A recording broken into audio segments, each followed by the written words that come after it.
So, dear friends, welcome again to the first session of the conference on culture and digital transformation. The first session is entitled Cultural Heritage Preservation and Digital Transformation. We have four excellent speakers. I will start with introducing the first speaker, Mr. Laith Qassis, a Palestinian, graduate of the University of Wisconsin in the United States and the Royal Melbourne Institute of Technology in Australia. He is currently managing director of FICRA, which is a corporate entrepreneurial responsibility program of Paltel Group in Palestine, which is the telecommunication company in Palestine. Laith, please. Yes, thank you, Reverend Mutri. Thank you very much. Okay. Thank you again, Reverend Mutri. Good morning to you all. As you can tell and see, I'm not academic, but I did publish a white paper about this topic, and it garnered over 10,000 views over my LinkedIn account. And I have to thank Reverend Mutri for encouraging me to write this paper. I've been intrigued with cryptocurrencies and blockchain for a while, and I think the use case of non-fungible tokens is a great one for the Palestinian situation, because it combines three things together: art, and most of you here are artists, and I've heard that. And it combines technology with art, and it combines digital wallets and cryptocurrencies as well. So all these three elements come together when we speak about NFTs. And NFTs is short for non-fungible tokens. Fungible is a funny word, I know, but it's non-fungible tokens. It means that these are things that we cannot exchange, right? So we cannot exchange the Mona Lisa painting with another one. There's only one. And we cannot, like, for example, exchange a ticket front row with another ticket for a show in the back row. These are not exchangeable, all right? So this is what the term means. And if you combine all these things together, right, then you have this new term, NFTs. And you can tokenize many of the things that you find in the real world. Like many of you have heard are doing paintings. Some of you are artists. Some of you are in the business of doing audio work. Some of you are in the business of metaverse, I've heard yesterday night. So all of these things you're working on can be transformed into an NFT. So this is the new trend. Your work does not have to stop where it is now. As a matter of fact, you can transform many of the things you're doing as NFT. And I can't blame this NFT thing on this banana on a duct tape on a wall, right? Someone was willing to pay $120,000 for this. And they did not pay this money for the banana and the duct tape. As a matter of fact, what was sold is a certificate of authenticity that gives you instruction how to replicate this artwork, okay? So there are people out there who appreciate such things, and they're willing to pay money for them, right? With an NFT, you can also have a unique asset similar to this, and people seem to be appreciating this in value. And what the NFT also provides you, similar to this banana and duct tape, is a verifiable proof of authenticity and ownership. To me, in the art world, this seems to appreciate value, okay? So what does this mean? It means you can take many of these things in real life, art, collectibles, even domain names, music, photography, and, you know, transform them into an NFT. The trick is, we have to understand is when we buy NFTs, we may not be buying the physical artwork. What the NFT is all about is just a link, it just to a metadata file that associates this artwork. Guess what? Sometimes you have that broken link because this artwork, whether it's digital, sits on a server somewhere. If the server is down, the NFT link is not working, so you have a broken link, and so you may not have the artwork visible at one point of time. Nevertheless, this is a point where you have to understand that when we buy NFTs, we may not necessarily buying copyrights or ownership to the artwork itself. It's just a metafile data that you're buying to. In my research, I found that there's two ways of publishing NFTs. The first one is a collection of things.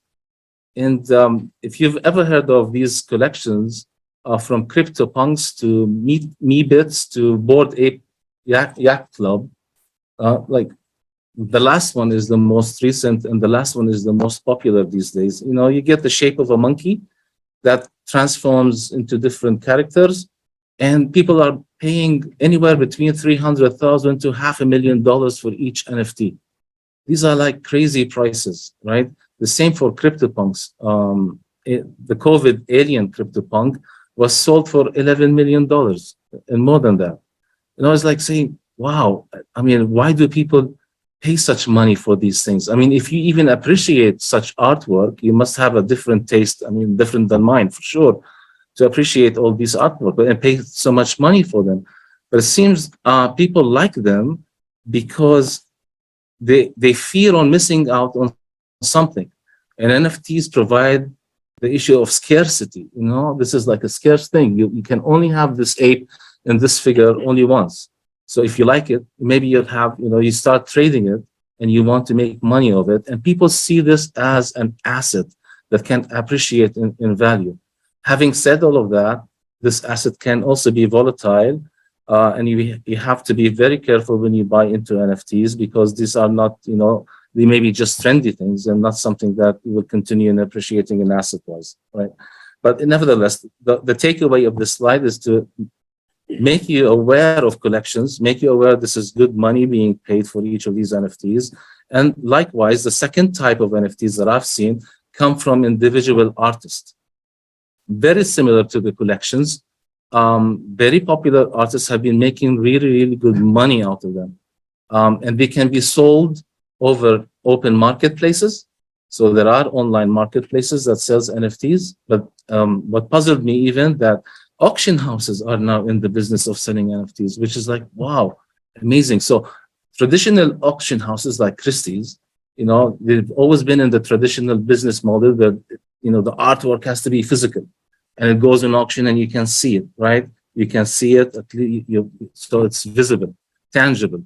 But they are now in the business of selling NFTs. Just remember, they are a link to a meta file data that links somewhere else to a server that hosts this artwork. And they're able to get premium prices as well. And many of these artists, like the one in the middle, his name is Beeple. The thing that I can tell you about, I mean, this guy just pumps an artwork, a painting on daily basis. Every day he has a new painting, right? So what he did is he collaged them all together, and he called this every days, the first 5,000 days of his paintings. And he put them all together at once, and he garnered $69 million for this NFT. So that's a considerable revenue for an artist. And my message here probably is that every artist in this room can probably consider, replicating their artwork over the NFT. It's very popular. I'm not sure till how long it will remain to be popular. So, but I think people are, maybe one day will be sick in investing in apes, right? But what intrigued me is there other applications for NFTs? And I found out that other countries are in the business of preserving their heritage using NFTs. Like this example, in China, the biggest or one of the biggest corporate companies is called Tencent. I'm not sure if you've heard of it, but they're very, very big in China as a company. They've done a collection of NFTs for what is called Macau caves, right? 10,000, almost 10,000 NFT, replicating the paintings of Buddha inside the cave. And this is one of the ways they preserve their heritage. And guess what? Over WeChat, it's a very popular application, a communication application in China. They even opened up short quizzes to the youth about this location, heritage location. And if they answer questions correctly, they get free stuff.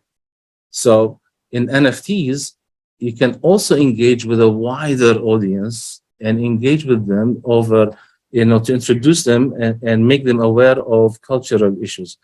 And with NFTs, you can also, some of that revenue stream you're selling can go down or back to certain charities of your choosing.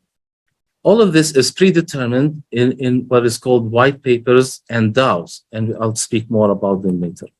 There are other examples of cultural heritage, again, one in China, porcelain cups. The other intriguing one, which is relevant to the case of Palestine, is the Lost City.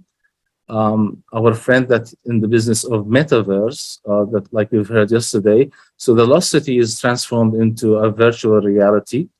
So you can, see it with using VR glasses, and that is being published as NFTs. So that's another example where you bring all emerging technologies and publish them as NFTs. Okay. If you're in the business of preserving your beer, you can do that. If you're in the business of preserving pandas, you can publish collection of pandas, and some of that NFT sales can go back to your cause and charity. Okay, let's speak a bit now about Palestinian heritage using NFTs. I mean, to me, one of the intriguing things is NFTs. 15? All right, fair enough. Okay, I'm in the red zone. So yeah, it's so much applicable to us because with NFTs. You can say your narrative, no one can change it or alter it, and that's very crucial. And you can also put some of your NFTs as a white paper.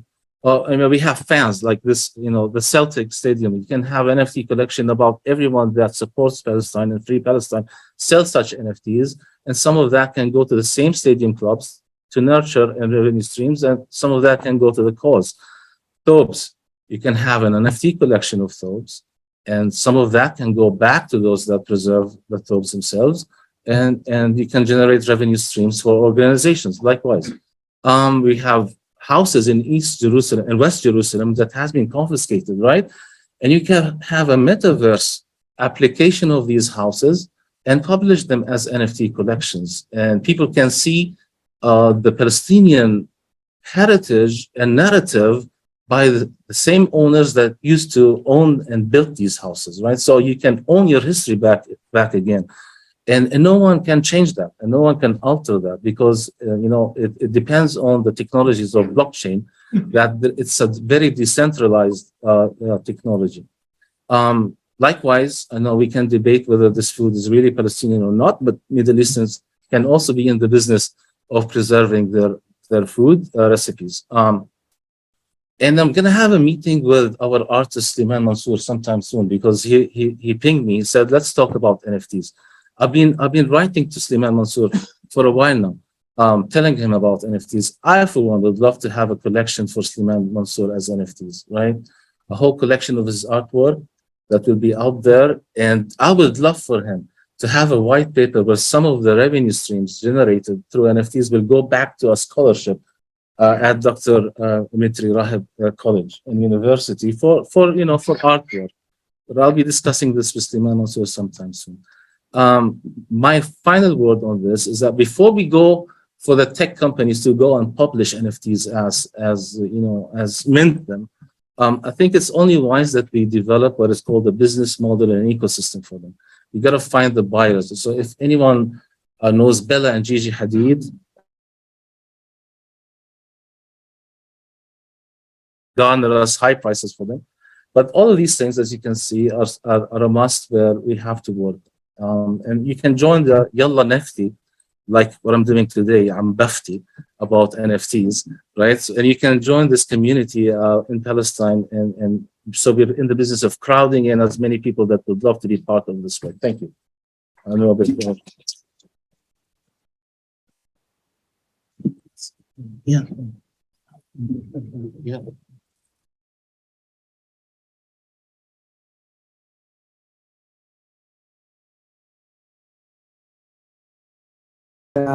New world of NFTs.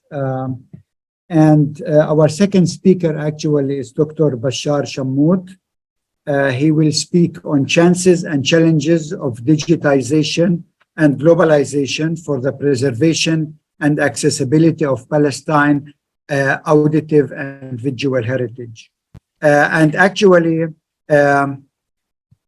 Bashar Shammoud is the expert on this field. He has been working for years on preserving Palestinian audiovisual heritage. He lives in Berlin and he works there as well. So, Dr. Bashar Shammout, you are most welcome to address the group. Thank you very much.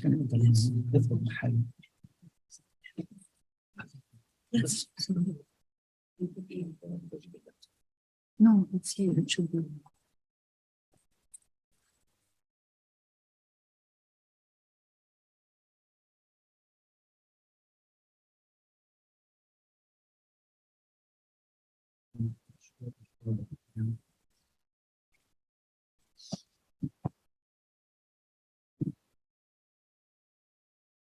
Thank you, Reverend Dr. Mutri Rahib. Thank you, Pamela, for this wonderful organization of this conference. I'm very glad to be with you today to talk about the audiovisual, auditive, and visual heritage of Palestine, which is something that has accompanied my life for decades. And now it's the time to go more deeper into details about the whereabouts and how this heritage has been created. We're here in a lovely place in the front of the shore of the Mediterranean, which for many centuries marked the end of the borders of the civilizations. But for many people, but on the other hand, for many other people, it's meant bridges to the outside world, and so it was for Palestine. And this very rich and diverse heritage we have in Palestine couldn't have existed without the Mediterranean. So, and this is a good start to get a closer look, to have a closer look to the diversity of the Palestinian cultural heritage in general, and the auditive and visual heritage in particular. Just to give you an idea how rich and diverse this was, this is to demonstrate the audiovisual culture that existed in Palestine before the Nakba of 1948. We had an ongoing music industry, film industry, photography. We had the first radio stations in the Eastern Mediterranean. We had musical concerts, and the church played a significant role in bringing into Palestine the Western style music and concerts, classical music, and so on.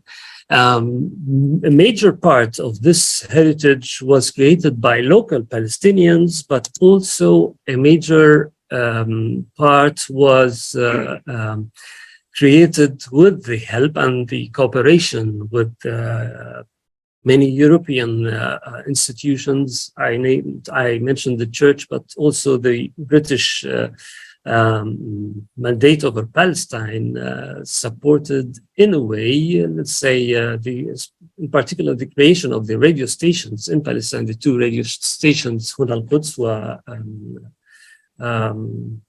Sharq al-Adna. They were actually created with the help of the British mandate. Anyway, just to give you a demonstration to illustrate how diverse that was, I wanted to play for 30 seconds a recording from Palestine from 1921 or 22, 100 years.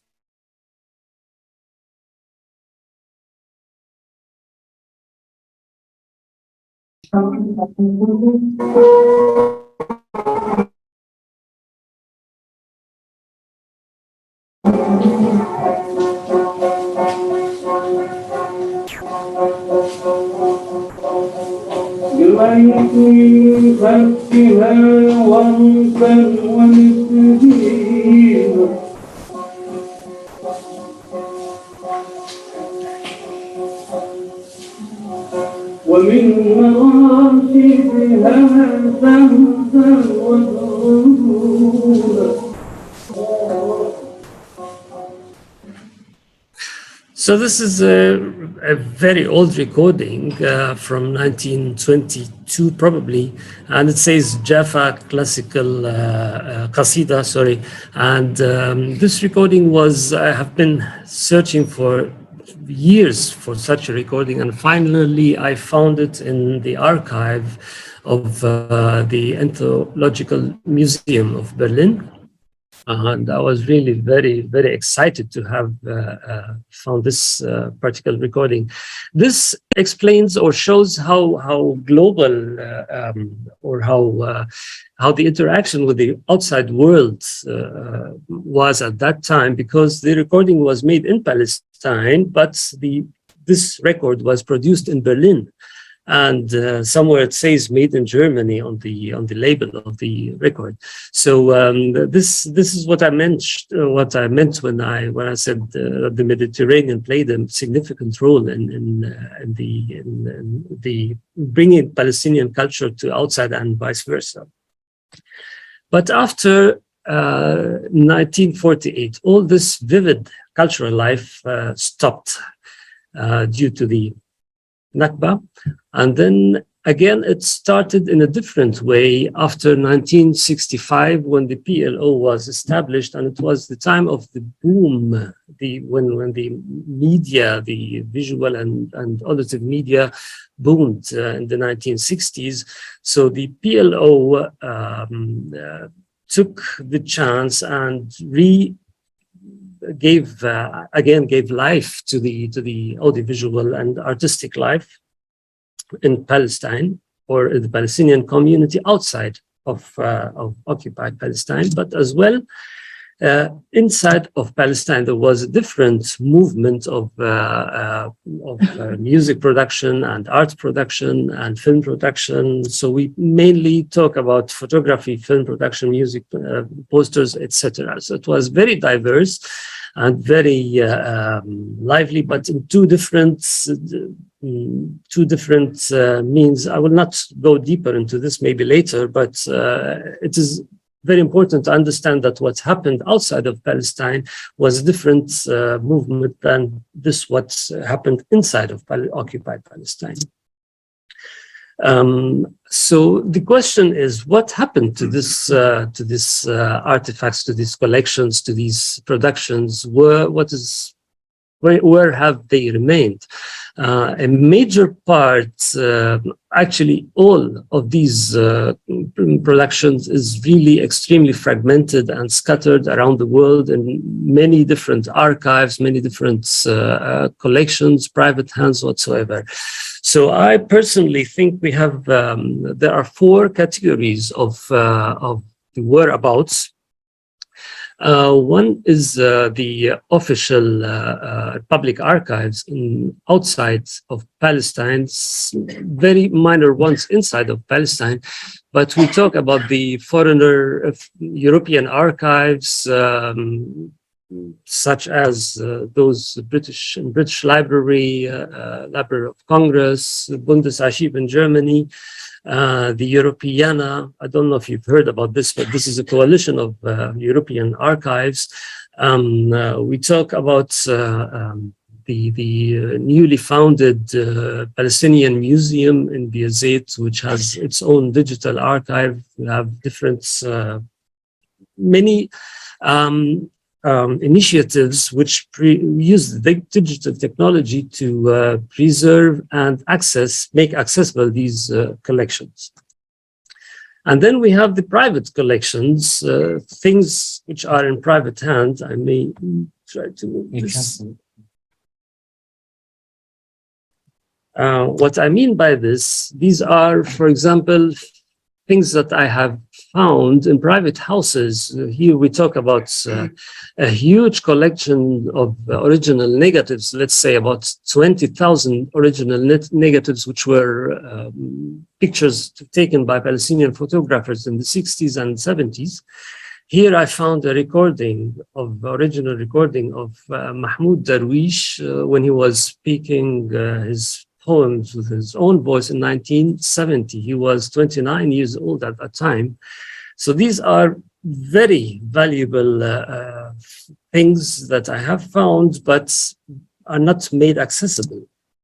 And then we have the open sources, which are YouTube, Facebook, internet, etc., which is very extremely chaotic and really hard to use because they have no credibility. And then we have a major thing, which is in the Israeli archives. Israel has looted huge collections of Palestinian cultural heritage, including audiovisual collections, over decades, and put these things under closure and very hard to access. So we have two categories. One is accessible in public archives, and the other part is non-accessible, but all reflect the Palestinian heritage. Now, we have what happens at the moment is that we have many initiatives which have started lately in the last 5 or 10 years in Palestine and outside of Palestine in order to preserve and make accessible these collections, but all are considered NGOs or private initiatives. Nothing is really public or nothing is really let's say, state conducted.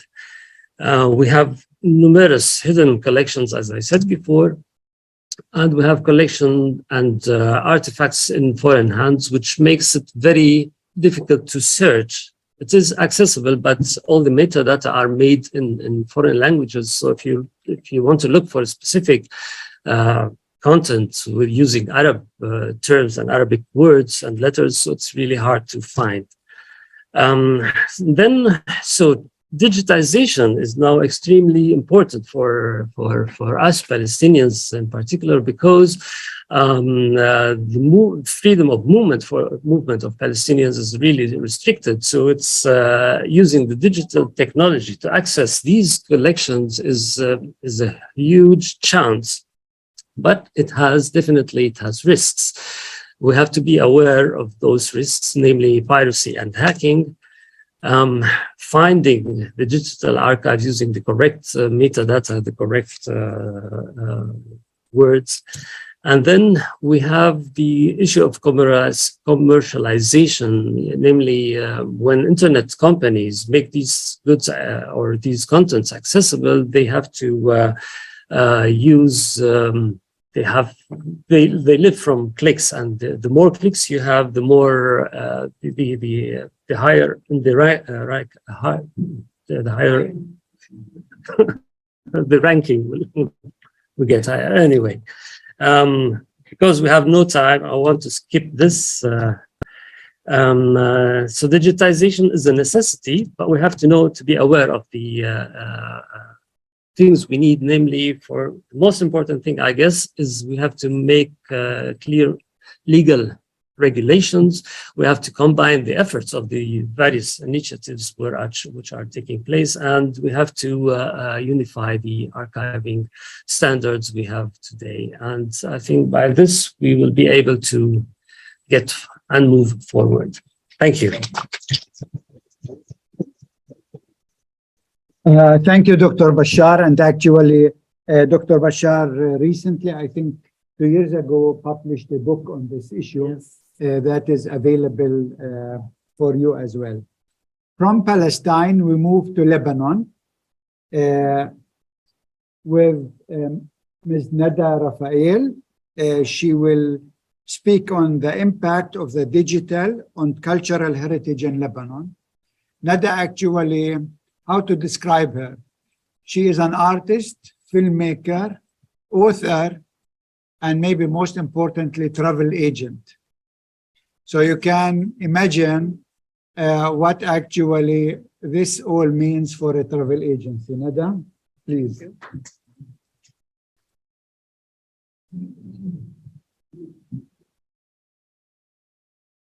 Hi, everyone. Did you wake up? Yes? Can we wake up? Perfect. So, waiting for Pamela to get the presentation, and hopefully it will work, because each time I give a presentation with Pamela, it bugs. I don't know why. So hopefully it won't bug today. So while, yes, that's it. So while we're here, so thank you for presenting me. Yes, I do a lot of different things. I actually, the most important thing, I'm a passionate. So I do suffer fun for passion. And I was living in Canada and I wanted to move back to Lebanon, and I did in 2013, and people thought I was completely crazy. Like, you were living a stable life and everything and you came back to Lebanon. Why? And why was because I wanted to be part of the change, because I thought that change was happening and that we were moving slowly into something, people started to feel Lebanese for the first time in their lives. And I wanted to be actually part of it. So now, of course, as you said, not a travel agency, but a tour operator. And the tour operator business is actually hard, because especially when you get the COVID period, because then no more, of course, tourists, and no more tourists means you stay home, and then you have to create, you have to do something with that. And what to do with that? This was actually the big challenge. So let's start together. I know I have 15 minutes, but you're gonna help me to have the 15 minutes all together. So we're gonna actually work together here. So when I say digital, if we have to mix digital with tourism, what would it mean to you? Digital tours? Not all together, one by one, please. Digital marketing. What else? What do you do when you want to go on a holiday? You have to book, so you have bookings. What else? What do you have else? Social media.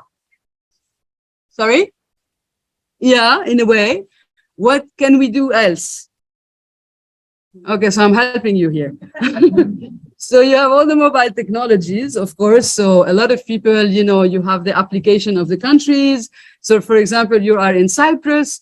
I am, for example, addicted and in love with something called the Rough Guides. I don't know if you know the Rough Guides, but it's this guy who actually created a different way of traveling.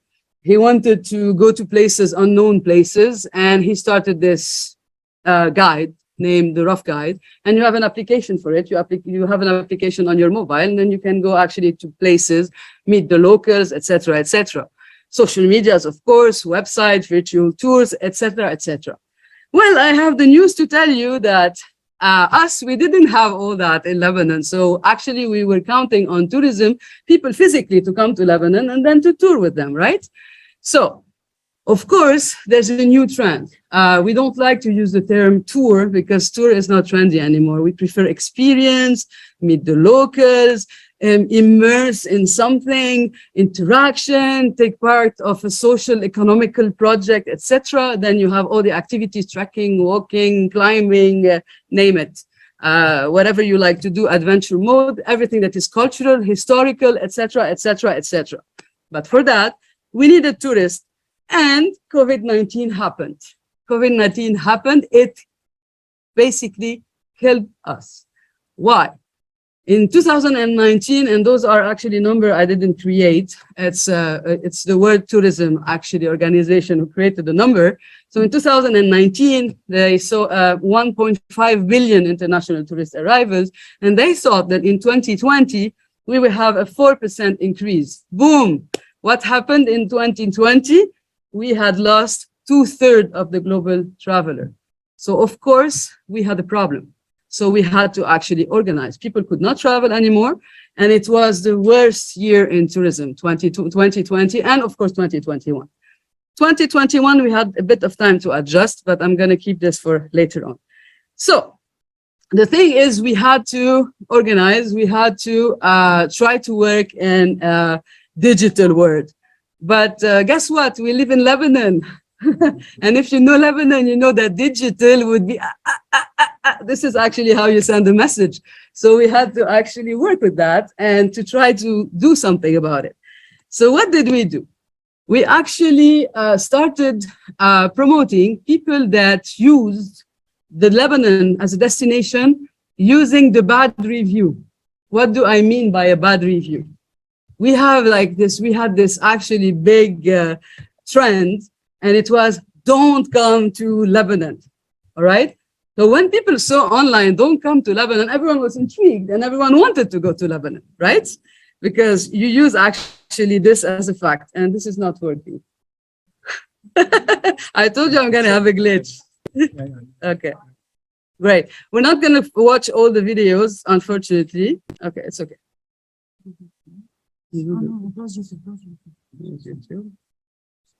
I told you we're going to have a problem. No problem. And then we have an ad, by the way. Where is this?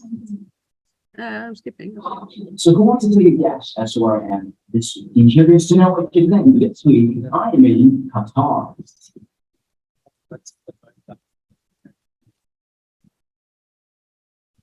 Okay, let's see. No, I'm not entirely sure how to pronounce this country. I've heard it small. I covered it. No, I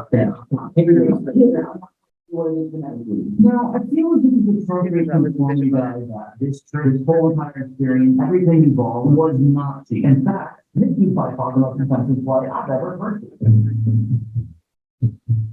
The reason I'm in Qatar is because I'm on my way to Lebanon. Why am I going there? Okay. 2 years ago on a backpacking trip across Europe, I met 3 guys from Lebanon named Michelle, Sammer, and Thomas, and we really hit it off when I promised them I'd visit them in Lebanon, and I don't like to break promises, so 2 years later I booked the flight and out. That's it. That's the reason. That's the reason. Now, Lebanon just happens to have a level 3 travel warning from the U.S. government, meaning they don't recommend that anyone visit. So why am I going? Well, in the United States of America, we have a tendency to believe that our country is the safest spot, the most secure, the most first world. When it comes to any other country, specifically the Middle East, we have this sense of fear. And a lot of it's valid, I'm not going to let that scare me. I want to see it. I don't care. Maybe this is bad advice, but go. Be smart about it. Don't be dumb. Go places, dude. Maybe I'm stupid. Millions of people live their everyday lives in these countries that Westerners sometimes don't even dare to visit. We're going to see the reality of these places if all we have is our television screen. It's time that I see this place for myself. So this is one example, okay? So this guy actually met some Lebanese people and he decided to go to Lebanon. So we used this video to actually promote it and to promote Lebanon and to tell people, we know that your embassies are telling you don't go to Lebanon, but again, use the don't go to Lebanon to make it attractive and, you know, to bring people to Lebanon. And that's what we started doing. So we started doing small clips, small examples of why you should come to Lebanon, but using the don't go to Lebanon. And it worked actually. So what happened during COVID is that we had a lot of places that we wanted to show to people. And we wanted to show also to locals and to Lebanese in the diasporas that they could come to Lebanon as visitors, not only to go and see their families, but to come and discover new places in Lebanon. So what we did is we put online different small villages or small attractions here and there and tell people, you know what, this attraction, you know, think about it. When COVID, you know, there's no more COVID or whatever, you can actually go and sneak a peek and all that. It wasn't always good because, for example, this municipality, the municipality of Farmata, used actually this example and put online pictures of this amazing, it's actually a silk factory that was completely destroyed and is in ruin. But if you look at it, like you would actually, wouldn't you go? If you find a picture like that and you have nowhere to go, wouldn't you go and try to visit it? Yes, no? Not all together? Yes, thank you. So anyways, so what happened is that when we had a bit of time after, you know, the big phase of COVID, you know, stopped away in Lebanon, maybe we stopped before other countries, I don't know. But anyways, we jumped in a car and we went to Farmata. And what we saw is actually a site that is completely closed to people. Totally closed. And we had actually cars coming from all over Lebanon wanted to visit actually Farmata. They would arrive there, see it, wow, beautiful, but how can we get in? Well, you can't get in, haha, surprise. So what Tughleb did is actually to be there, to be present, to talk to the municipality and to open up a way to enter the silk factory. And we started actually organizing tours inside this factory of Farmata. So people started calling us, telling us, okay, we want to go there now, please, let's go there, etc. So we emphasize on stuff that people didn't know. So a lot of Lebanese from abroad, from Canada, from the States, from Australia, from Brazil, from etc., would call us and tell us, okay, you know what? We always go back to Lebanon. We see our family and come back to Canada. Now we're going to come earlier, not tell our family that we are in Lebanon. And for 2-3 days, we want to do an experience with you. And then after that, go see the family, etc., etc. So who are we? We are, yes, a tour operator, but we are a social enterprise. What's a social enterprise? Right? What's a social enterprise? It's actually, we want to give back to the community. So my big dream was to actually do a big NGO on tourism, but we couldn't do an NGO. So we did an enterprise, and we decided that everything we're going to do, every day we're going to actually help 3 to 5 families. Now, what happened in Lebanon, we're not going to get into the politics and the economical situation of Lebanon, because I would be there for at least another 3 hours. But we had, of course, the devaluation of the Lebanese pound. We had people who were really suffering. All the money in our banks disappeared completely. We cannot use it. So people were there, stuck in Lebanon. There was COVID, couldn't travel, couldn't access to the money. So what to do? Then Tourleb decided to actually offer free experiences to Lebanese to tour around Lebanon, or to ask people if you have a bit of money, so you would pay for 2 other people to come for a tour, etc. And we would help out a lot of different communities. And when the blast happened on August 4, 2020, we had a lot of our clients, regular clients from everywhere in the world that wanted to help. So we opened up a small fund, and what we did is to help out, because we actually, Tourleb as a social enterprise, we work with around 300 people on the field. So the 300 people during COVID, imagine, would call us every week. When are you going to come? When are you going to come and help us, etc. So we used this fund actually to help out all these people, and created a project called Eid Be Eid, hand in hand, and try to distribute their products everywhere on the market.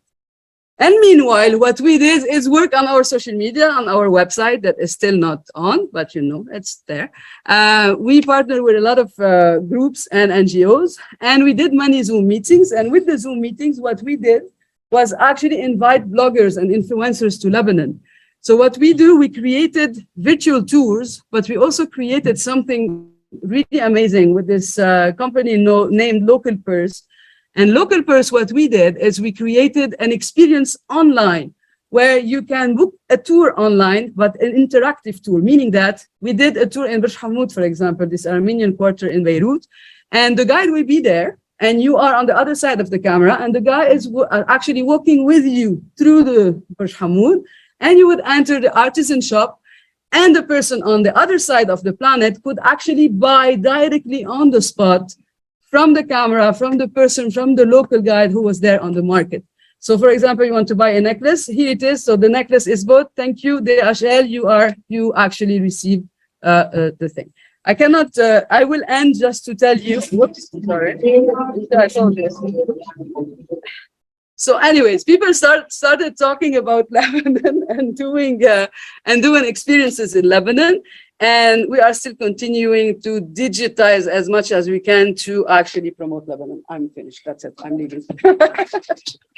Thank you. Thank you, Nada. And if you see Nada walking around with the camera, I think she's promoting Cyprus now. Right. You're not wrong, actually. So actually, last but not least, we move from... Sorry. Pamela is in love with Lebanon, so she wants us. Yeah. So no more. Okay, go ahead. Okay, great. So from Lebanon, we move actually not directly to Iraq, but almost, because Dr. Iyad Al-Ani, our next speaker, he will talk about the digital transformation of Arab museums, challenges and unconventional strategies. And Dr. Al-Ani is a professor extraordinary at the School of Public Leadership in Stellenbosch University in South Africa. So he comes from us to us all the way from South Africa. And he was the Dean of the European Business School in Berlin and executive partner for Accenture. So Dr. Al-Ani, you are most welcome. Thank you very much. Thank you, and thank you also for making it possible that I can speak to you in English, because I left the Arab world 40 years ago and I have a very bizarre accent. So I'm very grateful that I can do this in English. And we found the presentation as well. Great. Is that it? Just This is the first page. Yeah. Okay. Slideshow. Thank you so much. Welcome. So I have to do this sitting down. Feel like I'm in my office. So I would like to speak to you about Arab museums and the possibility of digitizing Arab museums. And I have to admit to you that I'm not a cultural expert. I'm also not a museums expert. And for some reason, I find many museums very boring and very bourgeois. So I'm probably not the best person to talk about this yet. I will talk to you about transformation of Arab museums, and there is a specific reason for that. And please allow me to introduce you the reason for that by telling a personal story that evolved in the past 5 or 6 years around this topic. As all stories of life, this is not a clear path, but it has twists and turns. So you have to bear with me, and not everything will be interesting for everybody, but maybe there are some ideas that you might find intriguing. So I'm actually working most of the time in Germany. And in Germany, we deal a lot with digitization, not as the Arab world does in terms of, there are startups, but in Germany, people are very concerned about what will happen to the traditional industries and what will happen to the traditional institutions. So it's a very different kind of discussion. And some years ago, we thought, maybe we should have a similar discussion in the Arab world. What will happen when digitization comes to the Arab world? How will society look like? How will economics look like? How will the environment look like? And I got invited a couple of years ago by the German defense minister to come with her to join the World Economic Forum in Amman. It was in 2017. And I thought, I will join and I will see how it will be done. There are all the leaders of the Arab world, and they will tell us how digital transformation will look like. And then I met these people. So the traditional political establishment, and they were telling everybody how important digitization will be and how things will change, And I thought, but who will change? And then came the interesting part where they invited 5 Jordanian startups, and you have those 5 kids on the stage. And I think it was a very bizarre kind of symbolism. You have the established people sitting on one side, then you have some kids on the other side, and you had the impression, the storyline was everything will stay as it is. We have some young kids doing some stuff which we don't understand, and somehow it will all work out. And to bridge the gap, I think the Jordanian king nominated his son to be the chairman of the conference. So he had a young guy from the established regime sitting on the kids' corner as well. And I was very astonished. I must say this is not only the story in the Arab world, but you have similar reactions in politicians all over the world. So I might excuse them a little bit. So yeah.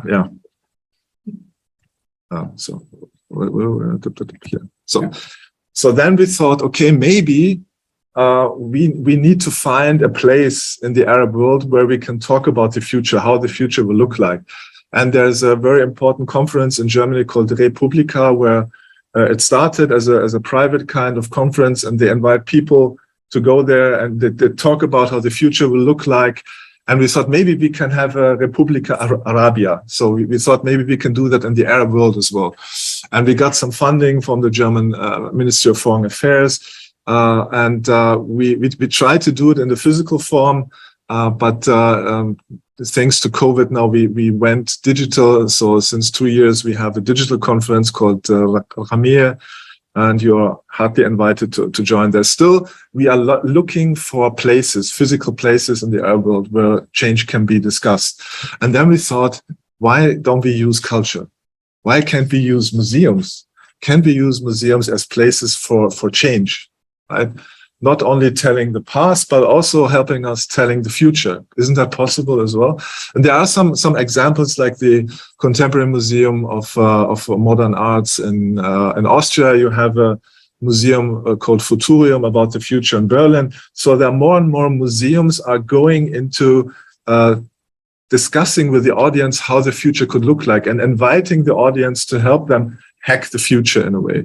So this is how I came to museums. So I was actually trying to hijack the idea of a museum for a political, as you can say, reason.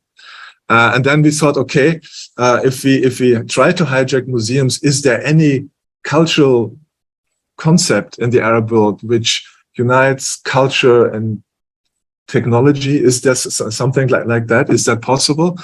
And of course, we didn't find anything, but just to tell you how important that is, I've brought with me the example of a Russian concept that was born at the beginning of the 20th century, so before the Bolshevist revolution, and it's called cosmism. It's a very strange concept, but very, very powerful. It had two big ideas. One is, if you fight against injustice, you also have to win the battle against death. Sounds strange, but you can feel here the voice of the Orthodox Church in Russia. So they had two crazy ideas. One is, you have to resurrect the dead in order to have a just society, and also you have to win the battle against death. So you have to live forever. And so two conclusions came out of that. One is, if we all live longer, we have to go to space. So the funny thing is here that the Soviet Union space program was very much inspired by this. The second thing is, how will you resurrect the dead? How will you do that? You do it in a museum, right?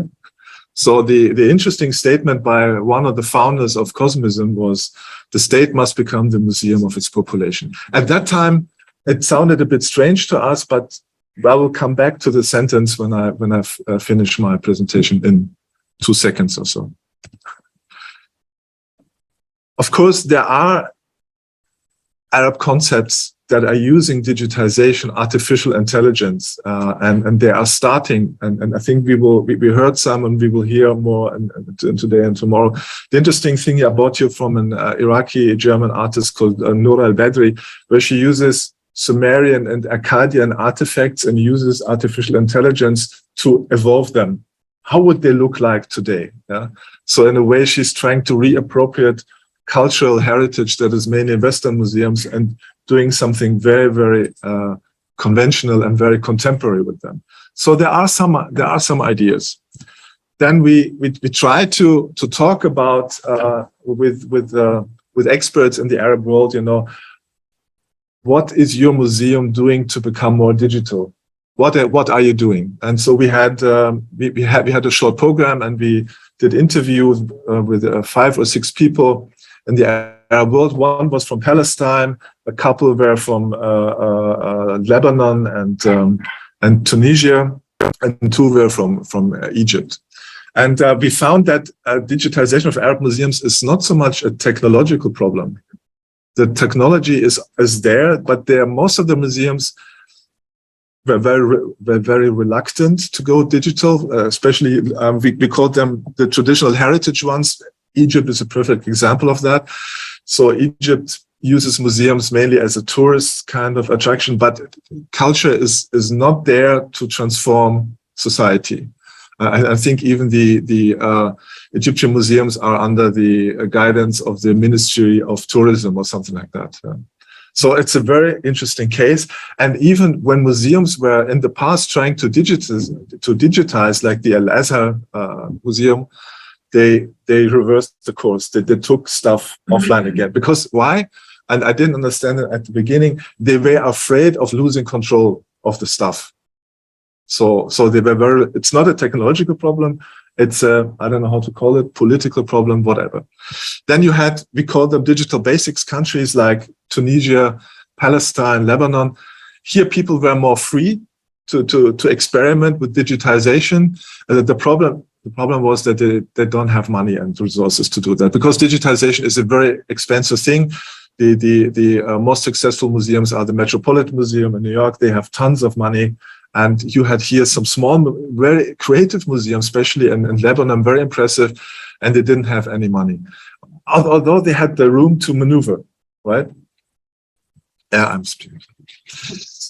So we didn't find any museums called museums for change, because they were all struggling. Either they couldn't, they were inhibited by the context, or they didn't have the power, or they didn't have the money to move forward. And so we had two ideas, and maybe I have time for the two ideas. One is, he said, okay, can't we create an Arab cultural Wikipedia? Isn't that possible? Why don't we invite Arab museums to upload their artifacts into one platform? And we can also connect the museums and help them digitize, because most of the Arab museums we talked about, they were looking to Europe. They didn't look to other Arab museums because they thought they were just as bad as they are, I don't know. So why can't we create something like an Arab cultural platform? It's not a technological problem. It's very easy to do. It's probably very political, difficult to get some people to donate their artifacts. But just imagine how much of the world heritage is in Arab museums, and they don't show it, or people can't go there, whatever. And this would be a very easy solution. And then, if I have one more minute, we thought, maybe we should create a very crazy museum. We should create a museum for change, something that is really, really different. And we got inspired by an Palestinian artist who's using the idea of museums and playing with the idea, not taking it too seriously. And he, in an interview, he said something which is very interesting. He said, you stop doing artworks, you start doing museums, then you stop making museums and you make worlds. At that time, I didn't make very much of the sentence, but I thought I understood what he meant, but I didn't know how to implement it. And then finally, we came across this very influential article posted by an Indian scientist who said, we should create new countries, not in the physical realm, but maybe we should create countries in cyberspace. We could do that very, very easily. And I thought, this could be wouldn't that be a fantastic museum? Wouldn't that be an opportunity for the Palestinians that are scattered all over the planet? Couldn't we create a country like Palestine in the cloud? How could that look like? And you can say, okay, this is a crazy idea. Guess what I found looking at the Armenians? Armenians somehow, perhaps in a similar situation, they complained that they lost almost a quarter of their territory in the recent conflict. And they are creating an Armenian state in the cloud. And the interesting thing here, it's not about artifacts. Of course, it is also. You can upload all the artifacts, all the archives, but it's about people.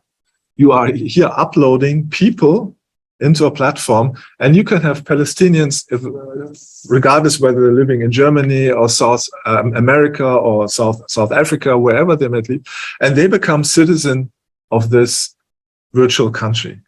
They can buy assets, they can crowdfund to buy assets and artifacts, whatever.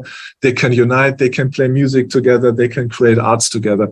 And it's technological, very simple. And the examples are here. So I thought, and I'm coming to the conclusion with my personal story, actually, this is what I wanted to have. I don't want to have another boring museum, but maybe it could look like this, and it could be influential, it could help people, and it could help people to collaborate and change their environment in a certain way. Thank you very much.